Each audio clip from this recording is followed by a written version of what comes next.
What's up, Leafs fans, and welcome to Leafs Digest. We are live with a post-game reaction breaking down the Toronto Maple Leafs taking down the Detroit Red Wings 5-4 tonight. Saturday night, hockey night in Canada. We follow it up with from an embarrassing 7-1 loss to Pittsburgh last Saturday night. This is the big stage. This is when everyone's watching, and we just went out there and absolutely embarrassed ourselves last week, but we redeem it this week with a 5-4 win over Detroit, and we get a showing from the big boys. We have goals from Jake Muzzin, Michael Bunting, Alex Kerfoot, John Tavares, and Mitch Marner. It's a good one all around. Like, I can't sit here again. It's similar in terms of the Blackhawks one. It's definitely a better feeling because the Detroit's a better team. They've been playing better. They're not surrounded by all the scandal that kind of we've seen around Chicago in the past couple weeks. But, like, in terms of are things good again, I don't know if we can sit here and actually say that. I don't know if we can say, yep, we feel great about this Leafs team going forward. But it is one of those ones that you actually kind of can start to feel, like, somewhat better about this team, because even one of the things they mentioned on the broadcast, I don't know if you knew this, Goody, tonight was the first night they scored more than 3 goals in a game this season. The 9th game of the season, and it took us this long to score more than 3 goals. Man, I hadn't even thought about that, but yeah, now that you've mentioned it, for sure, that's that is something that I've kind of slept on. But that really epitomizes how weird the start to the season has been, because the issue should not be scoring for this Leafs group, and it has been. Everyone's been frustrated, so this was just a big sigh of relief for the whole team, because you get Tavares on the board, you get Marner on the board, 2 guys who've been struggling to get going. You score more than 3, and then you beat a team who.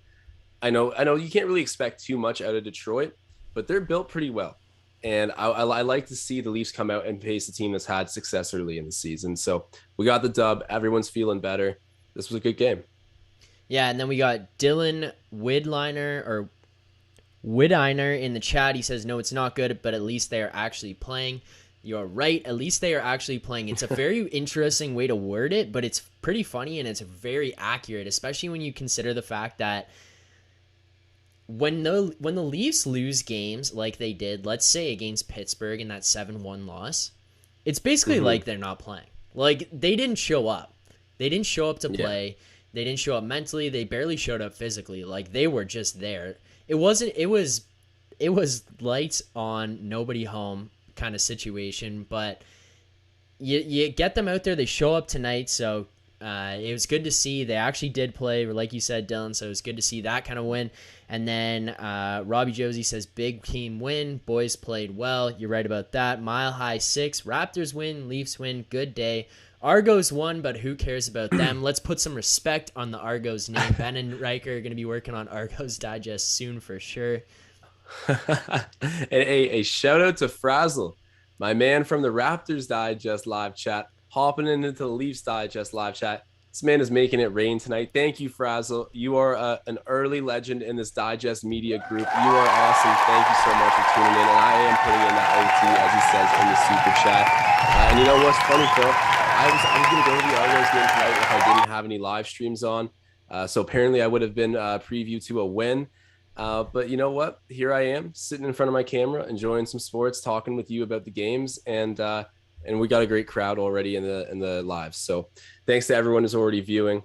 Great game for the Leafs, great game for the Raptors, apparently a great game for the Argos that I missed. Everyone in Toronto having a happy night. And for those of you who are watching live right now, I threw up the celebration animation up on the screen. Thanks to Ben for having that one. We will have a super chat animation that will be coming. I was working on that one. It's not quite ready to go to be debuted on the live stream, so that is in the works. We do have some new animations that will be tested out at some point, probably throughout these live streams. But thank you guys again. Thank you, Frazo, for the super chat. And Goody, I do want to mention, I was watching your live stream on the Raps Digest. You were live streaming that. I said in there under the Leafs Digest channel, I don't know if I was supposed to keep that a secret that I was the one behind the channel, but I said into that chat, I said, you are the hardest working man in show business. This guy right here, shout out to Goody. Can we just, if you're in the chat, just like, I want to see a hashtag. What was it that they were putting in there? It was a Goody Mob. Goody Mob. Yeah. So if I can get a Goody Mob in the chat right now from everyone who's watching live, that would be much appreciated. This guy was live streaming the Raptors, comes up, has the Leafs game going as well. He's keeping up to date in that. He watches the highlights, checks the score sheet, and he is here breaking down the Leafs game post game. Hardest working man in show business right now, Josh Goodwin. I'm no Ben Rogers, Phil, but I appreciate it. That's the hardest working man in media. But thank you guys. Thanks everyone. I really appreciate it. And one guy, Phil, just to be back on the topic of hockey, that tucks tonight, and I didn't mention him when I was talking about the relief that this team felt. Jake Muzzin. I know Marner and Tavares score, it's easier to say they're having some glaring point issues because obviously your forwards in the top six. That's how it works. Muzzin's a defenseman, but Muzzin's a top dog defender for us. So for him to go and talk tonight, gets the first goal of the game, that's really great sign for hopefully a bit of an improved stretch for him. It was a good sign too, because this is a game where his D partner comes out, and I had mentioned in the video that I put up earlier today where I was talking about it, and I kind of said, like, you come from a standpoint, especially with defense, where you rely on your partner a lot. It's a 50-50 relationship. You need that guy, you need that partner to give you some sort of support out there. And I don't know if I worded it the best way that I could have when I was talking about it earlier. I was trying to explain kind of where I was coming from on it, and it was really that in that pairing, Hall is dependent on Muzzin, right? Muzzin is not dependent on Hall. But when Muzzin isn't playing well, Hall is, and he's not playing well, Hall is terrible. So then it just drags Muzzin down even more, because now he's trying to compensate for the fact that Hall isn't carrying his weight, and he's got to step it up. So now you kind of have this back and forth of Hall. Muzzin's trying to do too much. He's trying to compensate for Hall. He's already not playing well, and now that D pair is just deteriorating. Hall takes a step out of the lineup tonight because of Sheldon Keefe, pulls him out, and then you end up with a situation where he plays with TJ Brody, and he's a very calming influence on that D pair. He's a guy who can bring things down, bring things back to earth, and for Muzzin to get out and get that first period goal, it's the first goal that a Leafs defenseman has scored this year. Like, there's a couple first years tonight, and it's good to see because the defense needs to contribute to this team on more than just on their own side of center. 100%. And I'm just going to quickly shout out Frazzle again with the super chat, throwing down the hammer. Bills Mafia, smash the likes. We don't have a Bills digest yet, but Josh Allen's a freaking goat. I like the Bills too. Shouts out Frazzle. Thank you for the super chat. But back onto the topic here of Jake Muzzin. Everything you're saying, I completely agree with. And one thing that I really respect about the Leafs here is they got to swallow their pride a little bit. They made a mistake not exposing him and Travis Dermott. I was one of the few guys that said I want Jared McCann more than I want those two. And, maybe it didn't make too much. I just feel like Justin Hall's he is solid, but you can just find him again in the AHL. There's another player like him that can do similar things when you give him a good crutch to lean on, like Jake Muzzin. But I really appreciate that they already know the optics of this. They made a mistake, but they're like, screw it. Let's not die on this point. Let's take Hall out of the lineup, swallow our pride, and make the better winning move right now. So credit to the Leafs. They don't care about looking like they're not sticking to their guns here. They realize they've made a mistake in the early going, and this move helped us get a win tonight, in my opinion. Yeah, and then the other part of that too is the defense looked good in the preseason in terms of contributing to offense, right? Like, they were going, and Muzzin had some goals. Muzzin was contributing to offense. He was creating points, and he looked pretty good defensively. Even TJ Brody, Riley, these guys were all chipping into the play, and as the season started to go, we got into that slump, they all kind of stepped back and became more trying to be more responsible, I guess is one way to look at it. Like, they were all trying to be too defensive, too concerned about the defensive end of the ice, and it just wasn't working. Like, it really, really started to backfire because now no offense was going on. It wasn't even trying.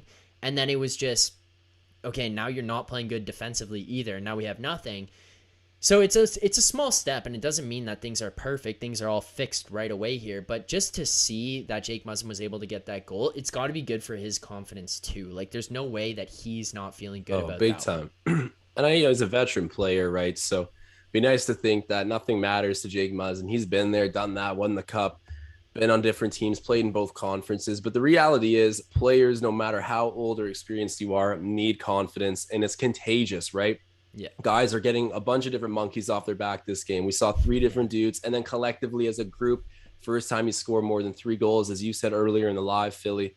I mean, it's a general rule of sports, right? You're gonna ride your confidence. This team has been the opposite of confident in the last little while. So to see guys who are top players for us, like a Jake Muzzin, score tonight, I mean, it was great. And I love the way that they've done the lines. I think that unfortunately, this might be here to stay. And I only say unfortunately just because the Leafs did make a mistake in asset mismanagement during the expansion draft by leaving. I don't know. I know I keep bringing it back, but Jared McCann would be really nice to have in our depth at the moment.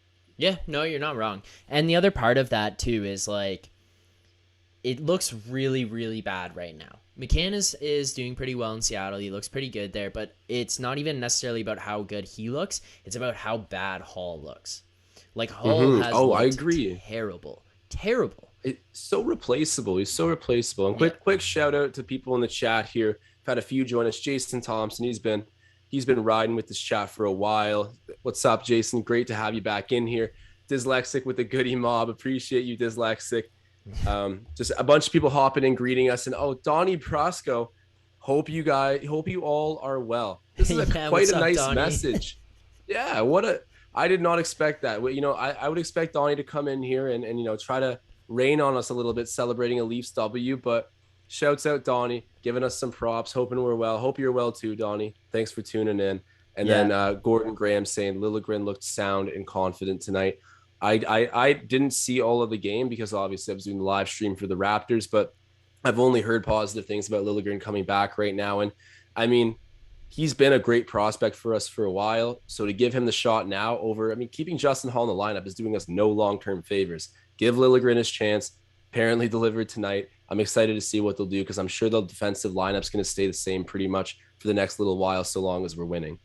100%. And I think as long as this team continues to have some sort of success, like they win tonight, they look pretty good. And then you look at that, like they let up 4 goals, and I'm pretty certain. And like one thing that I kind of noted and I was ready to talk about on here is like our team defense. And I say team defense because you can't just pin it on that 6 guys.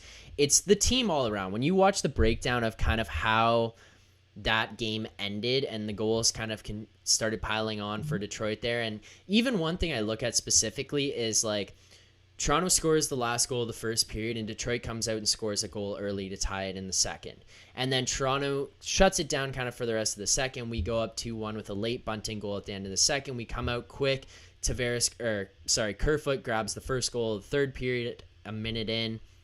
Now we're up 3-1, but then it's like bang, Detroit goal, and we're kind of in a fight again. It's 3-2.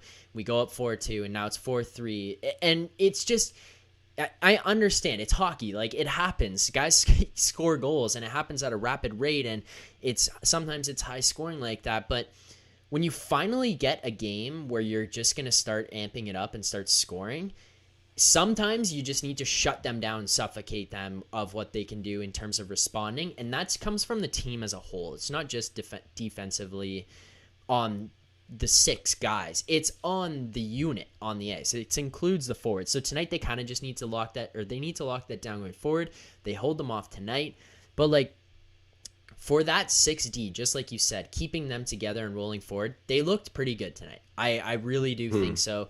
And the D pair that I was really, really happy with, and in the first period, and for those who watched, I'm sure you kind of realized this too, Sandin, Liljegren are so offensively aware. They have such high offensive IQs. Their hockey IQ, you can tell in general, is very, very high.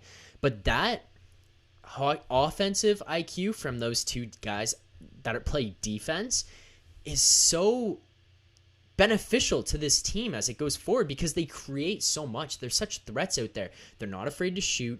It's silly little simple things, but like their head fakes, their stick fakes, their passing, it's all very, very smooth and fluid, and they create chances that just, it kind of comes out of thin air what they're able to do. Yeah, no, that you need players on the roster like that. And we're thankful to have a lot. And the only thing I would like retort to that is just, I guess that scoring for the Leafs typically isn't the issue. This early season, it has been. So to have these guys come into the lineup and make a dynamic difference like that is really key. But I do feel like we haven't, Morgan Riley's locked up long-term now. And, he's always generating offense with his ability to move the puck and skate. But you know what? What's impressed me is just their ability to do that stuff and remain defensively sound enough to stay in the lineup. I know Liljegren's new back into the lineup, but based off of what we're seeing tonight, they're both going to be sticking around. Sandin's been, I don't want to say a stud, but solid all season, especially considering he's coming into a pretty volatile situation and we're asking him to step up and be a difference maker very young. But I think that just the fact that they're hanging, the fact that they're not getting bodied out of the line. I was really worried about Sandin early in his tenure with Toronto, just being overmatched physically. And we're not a team that's physical really to begin with. I mean, things have changed a little bit, but I was worried about that being an issue for Sandin. But the elusiveness, the fast decision-making, they just seem all around in check. And you're right, the offensive upside is just the sweetener in it all. You know what's kind of funny too is one thing you mentioned is that how Sandin kind of gets rocked a lot, and he did, and he kind of sometimes still does. But do you remember when you were a kid playing minor hockey and you did those drills where you learn how to take a check and you're skating along the boards like getting hammered by coaches with pads? It's kind of like someone just decided to run Sandin through a whole bunch of those drills because he gets hit still, but he doesn't get rocked as much. And maybe it's just because he's becoming more accustomed to playing in the NHL and playing against, like, I don't know, it's like a weird way to put it, but like playing against men. Like he's still a kid coming in here and playing this. But like he takes the hits much more effectively and I don't know if the right way to say it is safely. Like he's like safer taking hits and you feel more confident because you're like, this guy's not going to die when he gets hit in the corner. And then it's like you said, he's elusive. Like he'll take the hit, but he slips out the other way, and he's got the puck moving the puck up the ice. So that D pair looks very, very good. They're very offensively creative. They're a threat offensively constantly, and I think personally that six should stay together. And I mean, maybe I'm wrong at some point, but if that they decide that Hall needs to come back into this lineup, I hope it's for Dermott and not for Liljegren. Unless at some point over the next few games we see something terrible out of Liljegren, I hope it's for Dermott instead. Yeah, I mean, just even from like a logistical standpoint, when you think about age and I guess even being contract friendly, like I guess contracts don't really come into it that much, but I do agree with you that if you're going to take out one guy, it should be Dermott because he's had so much leash with this organization. He is a bit older now. It's a Liljegren's opportunity to lose now, I guess is what I'm saying. Travis Dermott in some regards has, I think, lost his benefit of the doubt with the Leafs. He's on a shorter leash, but he is a lot more serviceable than Hall. So I would rather see Dermott stay in long term. I just think there's genuinely more upside. He's better at the sport of hockey. He's less afraid. I don't want to like come down on Hall because he is a good hockey player. Deserves to probably be in the NHL somewhere. But when we're trying to win a cup, he's not very serviceable, to be completely frank. I think it's going to stay like this long term unless, I don't know, there's really no scenario outside of trades that I think would alter this internally for the Leafs. Shout out Frazzle in the chat right now. Frazzle8989. He just has another super chat here. Frazzle says, if you guys were running the team, what would you trade/change with this week? What do you want to start us off with? I would take this. Okay, this sounds so terrible because of the timing of this. I would go over to Johnny T. Yeah. I would take the C off of his jersey. This sounds like terrible. There's no trade. No trade. I just be like, sorry, just got to take this for a second. I'd bring it over to Austin and I'd stitch it on there. And I'd be like, that looks good. And I you know what? Okay. I know it sounds terrible to say right now, but no, okay. Terrible timing on the so tying into your point, and this will tie into a question Frazzle had a little bit earlier, actually. So hopefully this can kind of help answer his question. I'll try and find it, but specifically, he's talking about the contract of Morgan Rielly. So I'm listening to someone talk about the contract of Morgan Rielly, and I'm just hearing them kind of talk about like one thing that I think is very interesting about it is that Morgan Rielly, by the end of his tenure in the NHL or with the Toronto Maple Leafs, will likely be like the longest standing defenseman to play for the Leafs. 1,000 games. One of, if not the longest standing defenseman, have the longest career with the Toronto Maple Leafs. So here's a question for you to tie into what you just said. Yeah. Would anyone... So pre-context to the question. I'm sorry. Yeah. I'm taking a long time to get to this question. No, I'm looking at the chat and I'm just seeing... I got to defend myself in a moment, but... Yeah, fair enough. Yeah. So I feel like when Tavares got the C, there was people who were mad about it. There was a bunch of people who were mad about it. There was people who were happy, people who thought it was the right decision, people who were neutral, and people who were mad. Would anyone have been mad if Morgan Riley was the captain of the Toronto Maple Leafs? I almost felt like that was probably the really safe pick, but Yeah. I don't know. I get what you're saying. I think it would have been playing it like almost too conservative. My whole argument for Matthews being the captain, and I feel like this is why I can't agree that it should have been Morgan or it could have been Morgan, because what I'm about to say will contradict this. Okay. Matthews is the most exciting player we have on the ice. He's the most offensively potent. He's a first round, like the storyline of Austin Matthews coming to the Leafs, helping to resurrect this franchise. I get we haven't done much in the playoffs, but let's be real, what he's done for us in the regular season and just the kind of talent he is. He's so legit. And I would rather just put the C on him as something where it's like McDavid, McDavid. And then you also have McKinnon, like these guys who are honestly in like the same class. I know that they're a little bit better, you could argue, than Matthews, but traditionally, Austin's struggling. Tavares has a good night. So what I'm saying by contrast just doesn't look great. But in the greater scheme of things, the big picture, back when they were making the decision, I genuinely feel like you should have given it to the young kid because it would have forced him to step up. Like, I just feel like Matthews is someone who cares a lot about optics. He's got a big ego, whatever. But like, he leads by example with his play. And I just want to give him every incentive to be the best Austin Matthews he can be, because we need to put expectations on him. And I feel like he's the one guy that usually can deliver no matter what. Obviously struggling right now. I look like an idiot saying what I'm saying, but I just like Johnny T's so quiet too. I know he leads by example. He's a solid guy. Happy he's a Leaf. And I'm sure part of the contract negotiation was telling John Tavares that you'd probably be our captain. So that probably played into it a little bit. He gave us a discount. I'm just saying I would have rather it have been Austin Matthews so he can be like the next storied guy of this Toronto Maple Leafs club. Yeah, he's already setting records at the team and stuff too. It's like, it would have been one of those things he just adds on to the face and to the whole facade and the legend of Austin Matthews in Toronto, but we'll kind of see how that plays out. Do you want to shout out Maxentius Decimus in the chat? He says, new viewer here, love your stuff.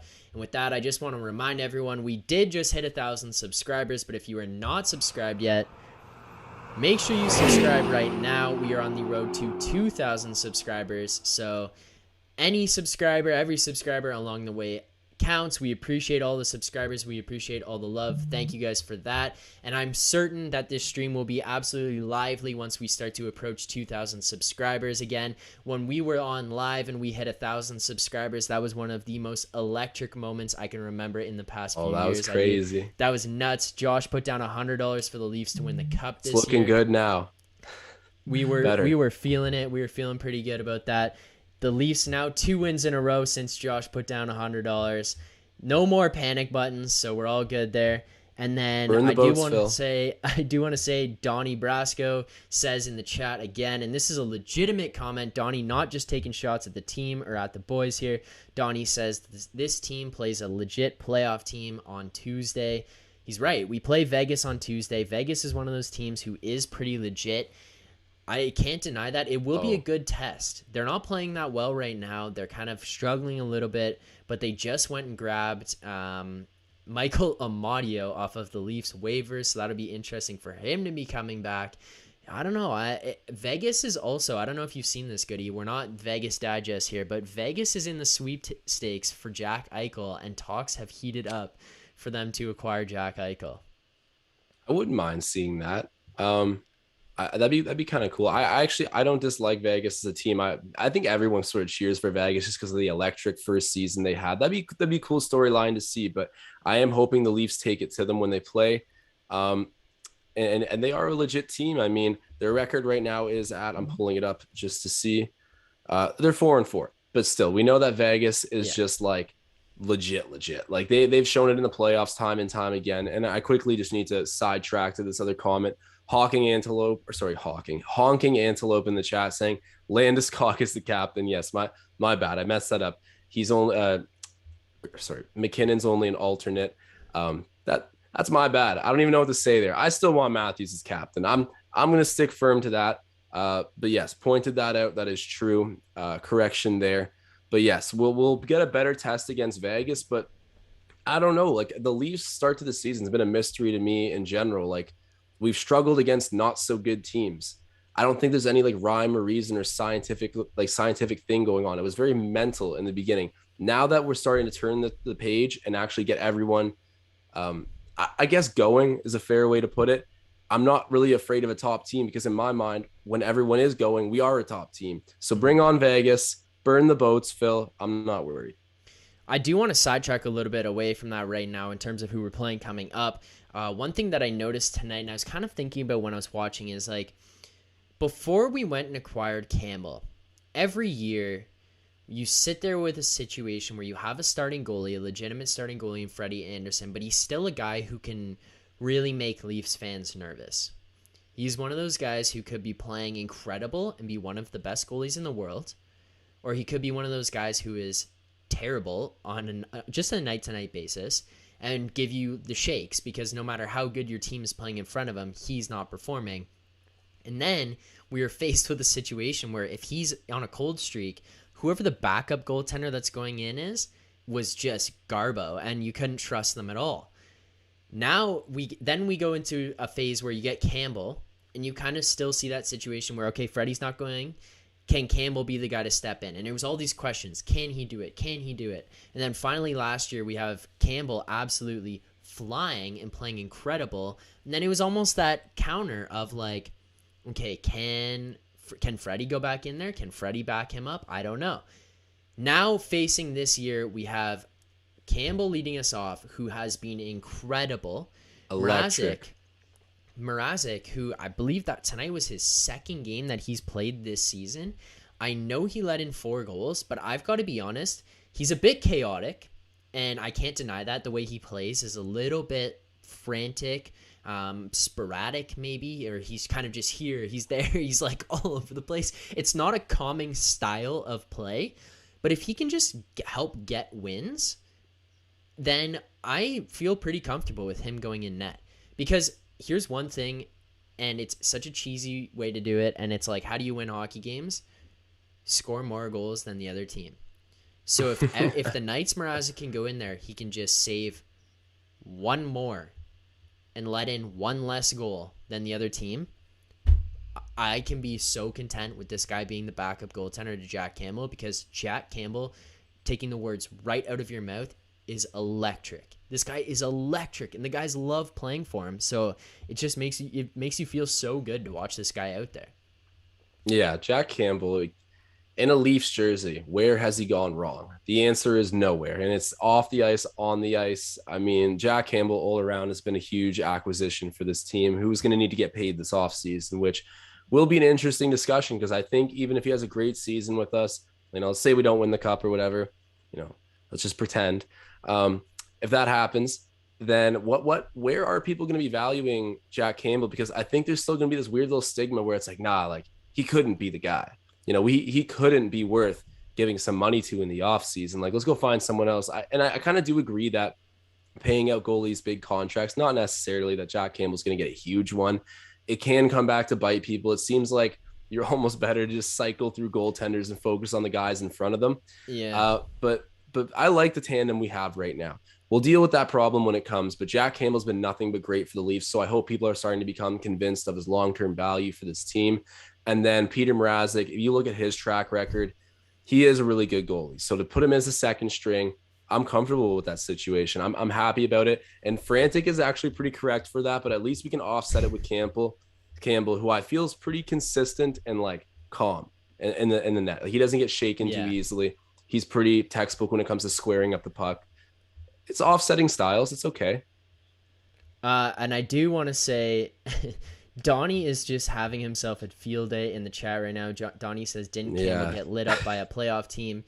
Donnie, Campbell, if you're referring to the Penguins game, 7-1, he was only in net for 5 of those goals, and I'm not going to be a goalie scored on him here, but first goal was tipped off a Penguins player, and then 2 of the remaining 4 goals scored against him went off of Leafs into the net. I get it. He let in 5 goals, but like the guy had a 1.81 save percentage going into or goals against average going into the night. Like it's hard to blame the guy there. I don't really see that one as a Jack Campbell problem. The other part of that too, you know how we come on here and we've talked about how Jack Campbell always goes out in the media and is like, oh, like I could have been better. And it's nights where you and I sit here and we're like, how could this guy have been better? He played incredible.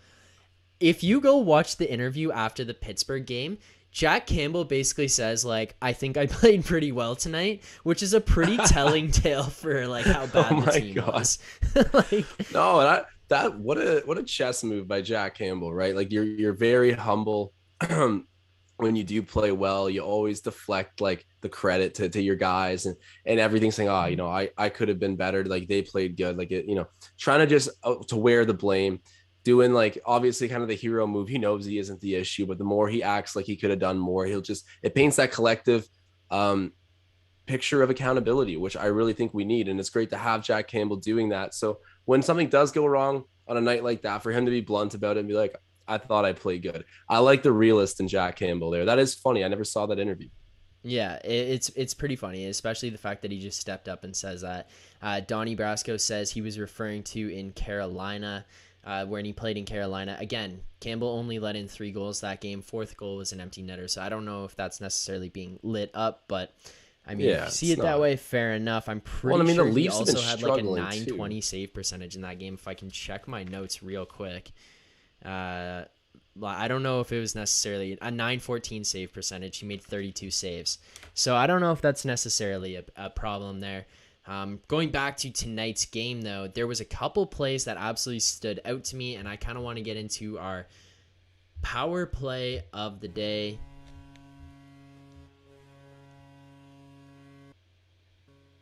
So for my power play of the day here, Goody, I'm going to go with a 2-piece on this one because I actually genuinely can't decide between which one I liked better. First of all, I'm going to start with shouting out Clandestine. In the last video that I posted earlier today, Clandestine, I posted the bets, or I said the bets that I was making on tonight's game. So if you followed along with those ones, Clandestine actually commented on the video saying he was riding with my bets, and he said that he was betting Spezza to get a point tonight.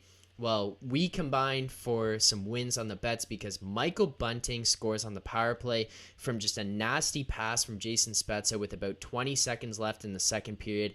That is my power play of the day because that was just good heads-up play by a veteran guy who just continues to get himself points here.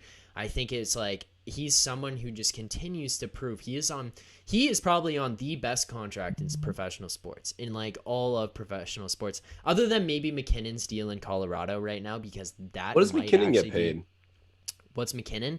I believe McKinnon's on like $5.5 million per. What? Because he came off like a bad season, didn't have many goals when he signed. Yeah, I know he dipped there for the one season. I didn't realize it was like his contract year and resulted in that, though. Yeah. I guess I'm just a Colorado casual. For a second there, I said he was captain, so no, so it was all over the place. That's probably the best contract in sports. But like, hey, let's show Jason Spezza some love. That's probably the second best contract in sports. And that pass, Bunting goal. I had Bunting anytime goal scorer. I know I texted you that. I was fired up about that one. Bunting getting on the board. It's just if you're following along with those bets, won some money off of that. I had Leafs money line as well, so happy to see that again. And then that's my first power play of the day. And sorry, Goody, my second one. If you've seen this one, John Tavares in the third period goes behind the net, makes a quick stop, turns around, goes back the other way, and then instead of wrapping it around, kind of pulls it back to the forehand on the short side of the net where he could have tucked it forehand, and instead feeds a pass tape to tape right through the defenseman's legs, right onto Kerfoot's stick where he one-times it top corner. Just a beautiful pass, a beautiful move behind the net, a great play to stop up instead of going all the way around with the puck, make the pass short side. Beautiful goal by Kerfoot as well to cap that one off. That is my power play of the day. I love both those plays. They're just great hockey plays. They're not overly beautiful in terms of fanciness or getting on highlight reels, but they're just very good, fundamental hockey plays. Those are my power plays of the day. I'm going to tell you on the second power play of the day there with the assist to Kerfoot by Johnny T, because I think a big storyline of this season has been Johnny T looks slow. Johnny T has no acceleration. Where's the explosiveness? Where's the offense? Yeah. And it's true. Johnny T is not a great skater. Is he offensively gifted? Completely. And what makes him offensively gifted is he can stick handle in a telephone booth. So to see him record a point where he sets up Kerfoot in front of the net, doing exactly that, showing his offensive skill and playing to his strengths, I got to give that the power play of the day as well. Yeah, I think it's I think like Tavares was just he was on tonight, and Kerfoot played a good game as well. Like shout out Kerfoot, he had a goal and assist, 2 points, but he was a +4 tonight, a +4 out there. Good stats for him, and for him to prove to people that he deserves to be in that top six, it's a good night for him as well. Also, getting Johnny T going, like that's a good sign for him. Yeah, that is a great sign. I don't know what it is. Like something about Kerfoot, like he always kind of proves me wrong. Like I've never been quite sold on him, but he's come up like, even last playoffs, he was really like one of the better parts of our lineup, which is just sort of mind-boggling. But you know what? Kerfoot deserves his credit, playing well in the top six. And I don't know. I've been tough on him at times a lot during his tenure here in Toronto. So I gotta give him his credit. Great, good game for him. Happy he was able to connect on that and get Johnny T some points. We need more of this. And then again, if you are new in the chat here right now, if you guys are watching us live, we appreciate everyone in the chat. We appreciate you guys following along, participating in this. We just hit 1,000 subscribers, so now the new push is on. Goody and I are on the road to 2,000 subscribers. If you aren't subscribed yet, make sure you subscribe right now. Hit that subscribe button, and if you want to wait until the end of the stream, fair enough. I don't blame you. Once you finish in the chat, if you're watching this video back after the fact, you didn't catch it live, make sure you subscribe at the end of this video, at the end of this stream. We appreciate everyone for joining in, for participating. As far as that second line goes tonight, we have some people in the chat asking, Dylan Widener, hopefully I'm saying that right, sorry Dylan, he says, what you think of Marner tonight? And then following it up, just to tag along, K-Man says, can't believe Spezza still has speed to keep up. JT played like old JT tonight, and Marner had good hustle tonight. He was dancing like old times. So that second line, man, they looked pretty good tonight. And again, like you go to Tavares, a goal, 2 assists, 3 points. He was +2 on the night. Kerfoot, a goal, an assist, 2 points, +4. Marner, a goal, +3, 2 shots on goal. That was his first goal in 16 games going back to the playoffs. I know, he was year. so cold. Like that's for them to just be able to get onto the board, it's just, you're right, like it just gets them out of the freezer a little bit. It just starts to thaw them. It does, and you got to thaw out soon, or else someone's going to get fired, someone's going to get traded. The teams, it was getting so toxic, and I'm not saying we're fully out of that. We haven't escaped trouble completely, but it looks nice to see. It's not a 500 record, but 4-4-1 sure looks a lot prettier than what it was a few days ago. Yeah. And I think the change, we made a video, I can't remember before what game, but it was a couple games ago before it happened, before the big line shift where they moved Marner down, Nylander up, Richie to the fourth line. Before all that happened, we released a video basically outlining that whole situation before it happened. We were like, we want to see this go down. Like, this is what we think should happen. Like, Marner needs to get Johnny T going.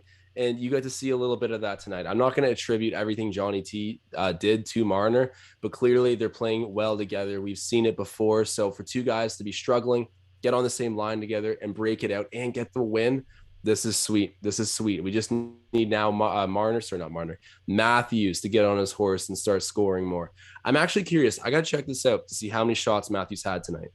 I don't think it was that many. And he was a -1 tonight as well. And I was thinking about betting the over 4.5. They set his shots on goal at 4.5 every game.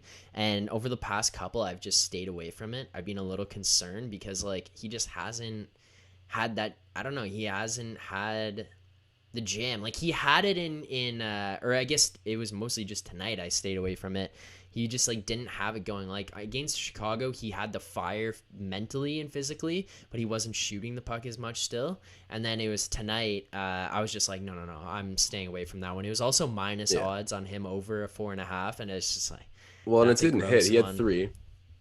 He had 3, and we're not about to start like hitting the under on Austin Matthews. Like I'm No, not going no, to no, watch. no. Life's too short to hit the under, and especially on a guy like Matthews. So Yeah, yeah, good thing exactly. you avoided that. 3 shots on goal. It's -1. Hopefully he's the next guy we need to get going, but I'm not worried. Marner's all even when Marner was scoring, sometimes it was like kind of fluky, and you just like that guy doesn't really have. He's got like the shot of like a really good like midget player. Like I obviously not, but he scored. He, he scores in really creative, unconventional ways where it's like you don't rely on being a sniper. Yeah. Obviously, Marner still has his goals, but with a guy like Matthews, is gonna get figured out. Like the skill is just so evident. I'm not worried. And Nylander's a great line mate for him. Bunting's sweet. I think they'll be fine. And then I want to go K-Man here. He says, "What part of town are you guys from?" Newmarket, Aurora, my man. Yeah, so Goody and I are neighboring cities here. We are all the way out in, I don't know, man. What are we, like the boonies of the GTA? Basically, we're like hardcore suburbs. Like people Yeah. tried talking to me about it on the Raptors Digest live earlier tonight, and I was pointing out how like for anyone who doesn't really know the geography of Ontario, there's people from like Scarborough, Etobicoke, like North York who claim Toronto and they get paged for it, right? Everyone's like, no, that's not Toronto, that's not Toronto. Let me confirm to you right now, Newmarket, Aurora is hardcore suburbs.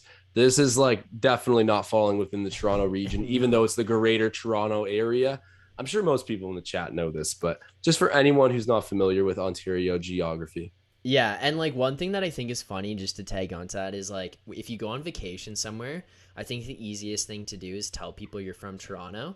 Yeah. Wow. But then but You do then that too? for us, it's bad or not bad. No, okay.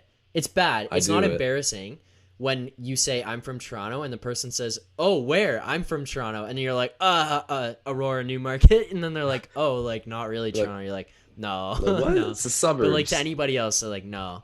I didn't really realize like how like out there it was cuz I've gone on vacation and like said that, and then we went to you and I obviously, I mean, for those in the chat, just a little history. Goody and I have known each other for a very long time, back to 8 years old, 7 years old. We've known each other, went to university together, we're roommates. And you tell like someone there you're from Toronto, and if they're from Toronto and then they find out where you're actually from, it's just like the most Oh, disgusted they get like moment. it's taken personal. Yeah. Yeah, they're keeping a tight circle down there in the Toronto. They don't want any suburb kids in it. But yeah, we're a Newmarket Aurora boys, and if you're familiar with Connor McDavid, that's where he's from. So we we breathe the same air as McDavid, and it shows on the ice. So Yeah, his performance on the ice and our performance on this YouTube live stream, it's just correlation right there. I exactly, played in you the don't want same to see minor me on hockey the ice, program man. as McDavid. He used to practice before my team did, so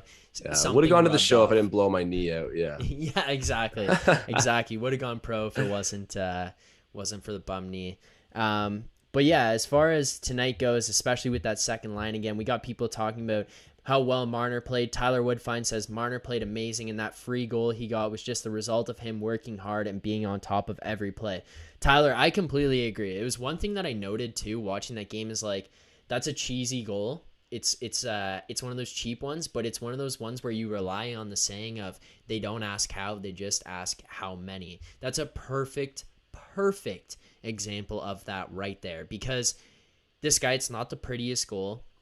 It's a cough up by the Detroit defense right to him while the goaltender's out of position. He just grabs it and tucks it into the empty net. And the best way to put it is just like he just deserved to get that goal because he played so well tonight. He worked so hard. You could tell how much he was trying. And then after he scored, like the other part of that, and someone in the chat here said it earlier. I'll see if I can find it. But they said like when he scored that goal, oh, it was Tyler as well. Sorry, Tyler. He says you could see from the way Marner celebrated his goal that he was very relieved to see the puck in the back of the net. Like it's exactly what it was. He was just relief. It was like almost not even happiness. It was just relief. Like the puck went in, it went in off of his stick, and he was so happy that happened. Well, for worse or better, Marner does seem to wear his emotions on his sleeve. I mean, you alluded to it in a previous pod where you're like, this Marner slump is getting like toxic and contagious because he is Yeah. a guy that you want like running around the change room, like getting crazy. Even if he doesn't score, you want him like blowing the roof off the place, almost dangling someone and tucking it. Like there's just so much momentum that comes from Marner being Marner. And for a while there, he didn't like being Marner. It was tough to see, and you could see him wearing it visibly on his face. And now to see him talking and the bit of a sigh of relief from collectively everyone, it's a net positive because you were dead on when you said that Marner has a really contagious presence with his team.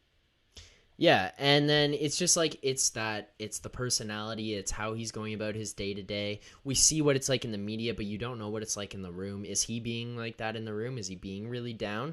How is it looking around to the other guys? Like those are some of those things that can just start to affect Yeah. and create that toxic energy that starts going around. Maybe that's part of what ends up happening where guys are just down on basically everything. And it's like, it sucks, but you can kind of understand it. You just hope that they can snap out of it. And hopefully tonight does that for him. And seeing JT go off and play the way that he did, shout out JT, because that That was was sweet. unreal. Like for him to be doing that was unreal. I think we are getting close to the end of this stream here, Goody. So I just want to remind everybody, if you are not yet subscribed, if you are in the chat right now, make sure you do so. We are on the road to 2,000 subscribers. So shout out everyone in the chat. Shout out everyone who's watching right now. If you're not watching this, or if you're not subscribed to us and you're watching this right now, make sure you hit that subscribe button. We appreciate all the love, all the support that you guys have given us to this point. Help us get to 2,000 subscribers. We really appreciate it. Share this channel with your friends. Share this around with your family. Anything you ought to do to help grow this Leafs Digest brand, we appreciate it. We appreciate the participation in the chat tonight. It has been super fun as well. But kind of before we wrap this one up, Goody, and we can take a quick look at some of the fan questions in the chat. People in the chat asking questions as we go along. I do want to get to the grades of the game. I'll start this one off. I'm going to go with... It's still not great, but I'm gonna go with a B+ on the grade of the game tonight, and a couple reasons why. One of the big things that I've harped on this team for to this point is we haven't scored first enough. Like through the first 8 games, we scored first twice. It's not good enough. At some point, it's gonna start catching up to you where you just can't continue to catch up to other teams in games, or you can't just continue to fight from behind because A, you're going to start to face much, much better teams that just hold leads. And B, it gets mentally exhausting, always having to fight from behind. It's not good. It's not healthy to have to do. So No. to be able to get out to a hot start in a game, regardless of if they scored right away or not, they played really well early on. It's nice to see them have that kind of jump from the get-go. And then to be able to get the first goal, I think is another positive. And now here's the other thing. This is a weird one that I've kind of jumped on a few times, and I harped on it over and over and over again about you can't let up last-minute goals in the period. You can't let them up. You can't let them up. No buzzer beaters. The Leafs scored with, I'm going to check it, 13.4 seconds left in the first period tonight. They scored with, I think it was 18 point something seconds left in the second period, and then they scored 17 seconds into the third period. To be able to finish and start periods like that, regardless of how actually important it is, it's a huge morale boost. Because we've talked about it, you score that last minute goal, you go to the room feeling good. It's the very last thing that's happened in the period. You go out on a high. You go out winning, like a coach retires after they win the Super Bowl, they go out on top. It's like you go back to the room riding a high. You've just scored. You've just taken the lead back. You feel so good. You go in there and coach is all rah because you're up now, and like you can have a more positive conversation even if things in the rest of the period didn't go well. That last minute goal, you can touch on hey, we need to be better on our pinches. We need to be better in our D zone coverage, but we're up a goal now. We just scored and moods are higher. And then you go out for the third period and you're ready to go. And it kind of shows. You score with 18 seconds left in the second and you score 17 seconds into the third. Like it can just roll over from there. So another reason contributing to that good night. The one reason I really feel like it doesn't stay into the A category is because you've got a 4-2 lead. and then a 4-3 lead, and then it goes to a 5-3 lead, and now you're battling, and now it's a 5-4 lead. And it's like, when those things happen, you got to shut them down. You can't let them have any kind of life. It's got to suffocate them and end that kind of discussion right away. Just absolutely shut it down, shut them out, and then end the night like it's over. You got to give them nothing. But my grade of the game is going to be a B+ for tonight. Philly, I'm going to agree with you. I know we do this too often, but it's staying out of the A territory for me as well. Just to briefly mention something coming up in the chat as I'm justifying this mark here. Mike Campbell saying Detroit without Bertuzzi, who talked 4 in his first game. Is that any good? Is hardly an accurate measuring stick to assess your team. Every win the Leafs have thus far is versus teams that probably won't make the playoffs. I'd even argue that the Leafs opening schedule hasn't been great collectively. Like, I don't know, we've won and lost against teams that aren't great. And I think it's going to be the same thing against good teams too. I feel like the Leafs are a top team. And I think that now that the mentality or the sort of the mental aspect of the game is starting to be figured out for them, we're going to see it translate to whoever they face in the NHL. So I'm not too worried about it, but it's getting a B+ from me tonight because you get to figure out the second line. That's been the most glaring issue with the team. I'm confident Matthews will be okay, but to see Johnny T and Marner back together, getting on the board and ultimately bringing us to a win, that's great. Backup goaltender in, you win. There's a lot of redeeming qualities about this game, but you're right. It was awfully close, just to speak to Mike Campbell's point. It was very close. It was a close game against a team that I think has exceeded a lot of expectations in Detroit. But still, like, you know, the Leafs are better. Well, on paper, on the ice, I think that they're a better team. And they got close a lot of different times. It was a push back and forth game. So you don't see that like A-level effort necessarily, but I mean, it's like an A-level result. I'm going to stick with B+. I'm going all over the place here, but B+ is my final mark on that one. It was a great win, but it wasn't perfect. Not by any means. They struck back a lot and often. And before we kind of wrap this up, if you guys have any questions, fire them in the chat right now. We'll try to get to some of those. I do want to address some things in the chat. So Danny Grinnock says, number 4 defense in the league last year. I don't think D is the problem. Danny, I don't necessarily think D is the overall problem. I think our defense could be improved, but we also saw incredible goaltending last year, and we did see some solid overall team defense, which I think kind of led to that. But that being said, like, it's one of those things where number 4 defense in the league, not number 1. And I get that you can't just demand number 1 and say anything less is not good enough, especially because being the number 1 defense doesn't mean you're going to win the Stanley Cup, but there's room for improvement, clearly. You're number 4 in the league last year. And then look at what the defense has been doing this year. It hasn't been great, especially when you look at Muzzin and Hall. Not great. Like, there is room for improvement. Things can be fixed here. Well, Hall's out of the lineup, so just to reiterate a point from earlier, like, Hall's out of the lineup, and I think that's a chess move. And it seems glaring, but again, credit to the Leafs for like just sacking up and doing it, because they look bad for not exposing him and whatever. They're not just going to, you know, roll over and then suffer long-term because of it. I think that putting in Liljegren was the right choice, and we'll see some improvement for our defense from that. Yeah, and then we have Douglas Webb says Matthews seems very frustrated, and K-Man says he's getting pissed not scoring, but still tons of chances. And yeah, the thing is, like, with a guy like Austin Matthews, he isn't going to go for an extended period of time without scoring. It's just, he is a scorer through and through, and it's one of those ones where you just can't sit there and say he's going to continue to go without scoring. I think at some point it's just going to be, he's going to pop off, he's going to have 2 goals and an assist one night, and he is going to be so far back. He may not win the Rocket this year. I know we both predicted that he was going to be that guy, but it's one of those ones where he just could start to absolutely push through and have a span. Like, think about what Ovi does, where he just has those random periods where he'll score, like, 3 goals one night, 2 goals the next night. He doesn't score the third night, but then the fourth night he scores 4 goals, and you're like, okay, this guy just scored whatever it is, 12 goals in 4 games, you know, and all of a sudden he's way ahead in the goal scoring category, and it's just, it's gonna come from him.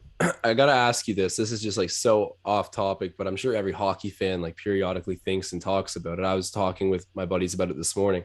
Do you think that Ovi is going to catch Gretzky in the record books? Do I think he is? No. Do I want him to? Yes. It's possible. I want him Was it? to from the perspective of I want it to be possible for these records to be broken. I want it to be possible. I want to Mm-hmm. see something happen where it's just, wow, we saw with our own eyes one of the Yeah. greatest records of all time be broken. It's from that standpoint of like history and getting to see it happen. I want it to happen.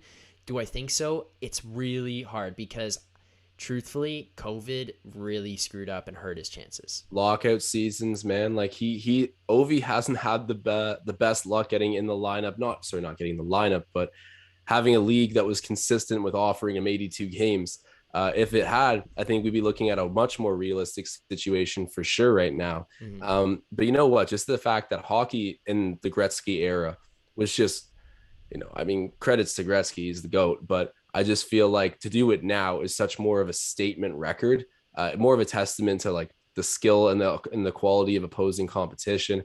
I would be really cool to see, but I also think it's a statement that we're cheering on Ovi, who, I mean, the Summit Series says it all. We're Canadians, he's a Russian star, and Gretzky's like Canadian legend. And we're sitting here cheering for this Russian guy to go and beat him, right? Like it's a testament to Yeah. how entertaining Ovi is, how cool it is to see the guy of your generation do it. Let us know in the chat what you guys think. Is it possible for Ovi to pull this off? And do you think you'd like to see it? I think I would too, Phil. I'm with you. And part of it too, right, is that it's like you said, lockout year, and then you go to the COVID year where I think they lost 15, almost 20 games. So there's a chance for Ovi to score 10, 15 goals. And then you go to last season where they play 56 games instead of 82. He misses another 30 games of his career. It adds up, man. This guy lost a year and over half of a playing career. And it's times where he could have been scoring a lot of goals. Think about the averages that he has to put up over the next couple of years to catch Gretzky. I think he's probably going to come second. I really do. But it's just, I really want him to do it. Every time he scores, and I see it in the box score, I see it on a highlight pack, I'm so happy. I'm like, yes, like, he's just pushing for it. It's cool. It's a modern day player that's going to have a man, chance he gets so record. fired up too. Like when he scores, he loves scoring too. He loves scoring. Man, it's electric. Like, can you imagine just watching like a long movie of all of his sellies after every single goal? Like the whole thing start to finish would just be him going ballistic. Like it's pretty sweet. And everyone saw the clips of him after he won the cup. Like Ovi means a ton to the game. I would like to see him break that record, but it's going to be tough. He's got a lot of work left to do. And then Max Power says Matthews and Nylander will click soon enough. I agree. I think that's going to start getting going. They just got to reacclimate themselves to each other, learn how to play with each other again. Max Power again says Ovi is the next Yager. He might just kick around for long just to beat that record. It's possible. K-Man says, I want to see Canadian hold records, not Russians. Nothing against Russians. Fair enough. It's like Goody just said. He kind of touched on that whole topic of the Russians and the Canadians. But I think it's just cool, like from a standpoint of hockey. It's hockey. How can you not love hockey? You know the saying, how can you not be romantic about baseball? It's like it's almost the same thing here. Baseball's so full of those phrases, eh? Like, I guess when you're just sitting around all day with like chewing tobacco and like seeds in your mouth, like you just come up with some funny stuff. But yeah, Yogi Berra quotes and stuff like that. Yeah, everything's a riddle in baseball. I don't get it. we gotta find like some complete riddles from hockey. Yeah, there's definitely their fair share as well. I think the best ones is like you think of, what was his name? It was Barry Trotz in the Island last year or 2 years ago. They asked him a question about goaltenders or something, and he says, I can neither confirm or deny. It's like there's no reason for that. Why do you have to confirm? Why can't you confirm or deny? Why does that have to be your statement on it? I thought that was a pretty good one. So maybe we'll say I can neither confirm or deny.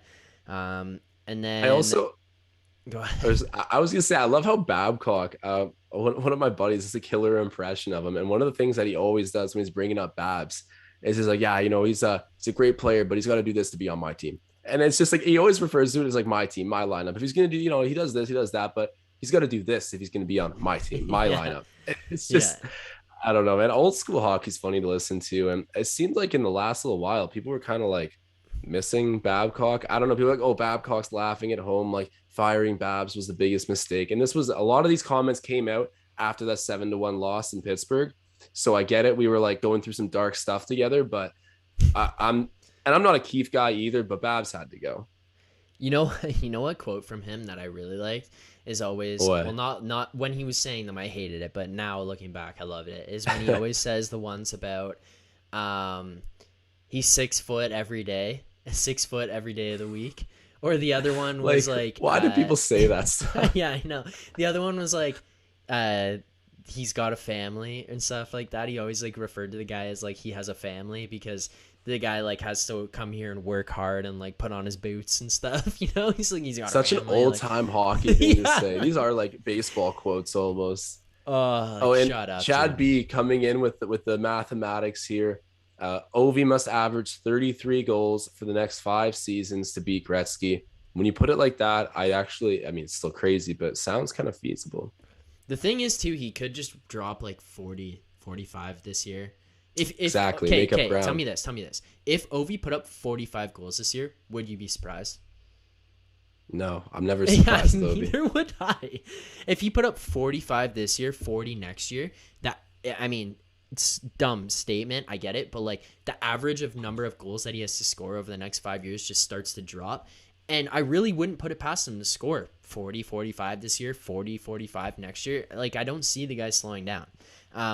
Goody, last question before we end this stream, though. This has been a great stream so far. Max Power says, what coach would replace Keefe if he gets dropped? I mean, I kind of say I always go with Tortorella. I know that's like the funny answer to talk about. I mean, realistically, maybe not. I can't say I know everyone available in the NHL coaching market because sometimes you find the best coaches from within your organization. Really guys who were specialists in other. If you're in these NHL circles, you know who's due for a job up next, and that's not always like the biggest public knowledge. But off the top of my head, I would say like a guy like John Tortorella, who's like a player's coach, but still cracks the whip. Like he's not taking anything. I wouldn't say we have like a rebellious or attitude issue team. Maybe a little bit recently, but Yeah. I like Tortorella's ability to keep a group in check, and he brings the identity. He's like, you guys don't want to make one yourself. We're going to implement it. And I get that that's a little bit like Babs, but I also think he falls closer to the human side of things where, it's not like all about his team this, his team that. Like he understands the player point of view, I think, a little bit more sensibly than Babcock did. That's who my guy would be. I've always been a Torts fan, though, so I am a little bit biased. What would you say for the next hire if you had to? Oh, man. I don't know who specifically, but here's the idea that I'm rolling with here. I think you got to find a former gritty type player who wants to be coaching.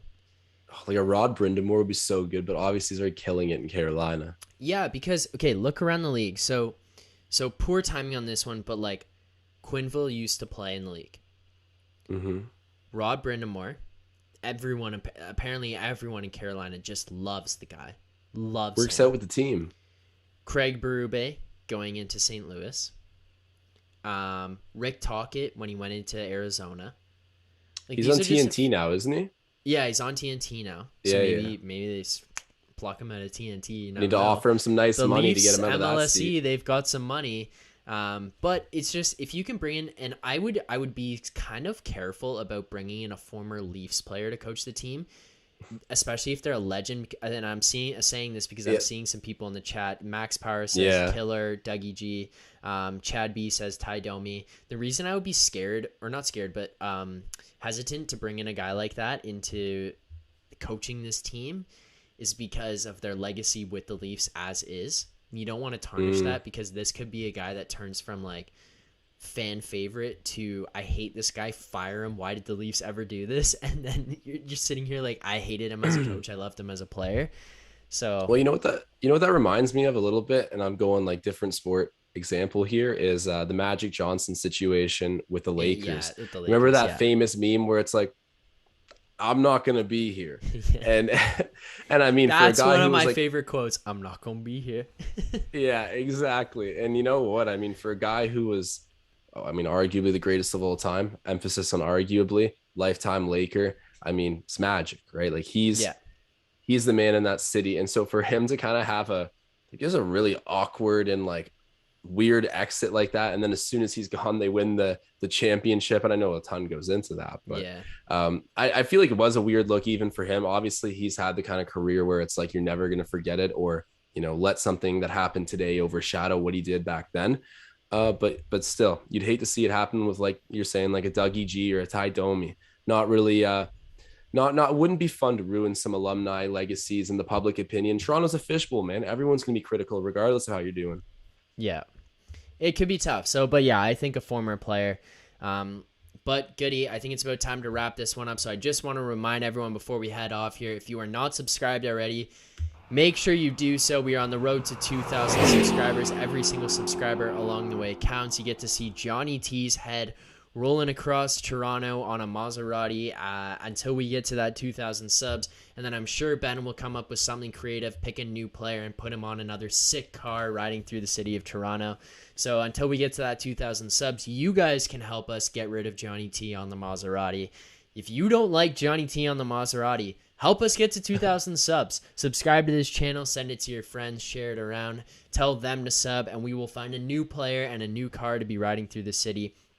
Thank you guys for the support. Thank you for participating in the chat tonight. Leafs win this one 5-4 against the Detroit Red Wings. Things are looking a lot better as we're rolling along here. I don't know if Leafs fans are overly excited yet. We haven't yet to see a win against a great team. We have yet to see this team play a game that we even walk from saying, oh my God, that was a great game tonight, other than really that one against the Rangers, which even still resulted in a loss. But otherwise, it's been an absolute blast to do this show with you tonight, Goody, breaking down the Leafs win. And guys, if you're not subscribed and you want to know what's going on with the Leafs, if you want to follow along, if you want to get notified when we're going live next, if you want to get notified when our videos are coming out, make sure you've subscribed. But until that point, Leafs fans, let's keep the positive energy. Let's stay excited. We will see you guys probably with another video before the next game, but until then, we've got games Tuesday against the Vegas Golden Knights. We will see you guys post-game then. Leafs fans, keep believing. Signing off.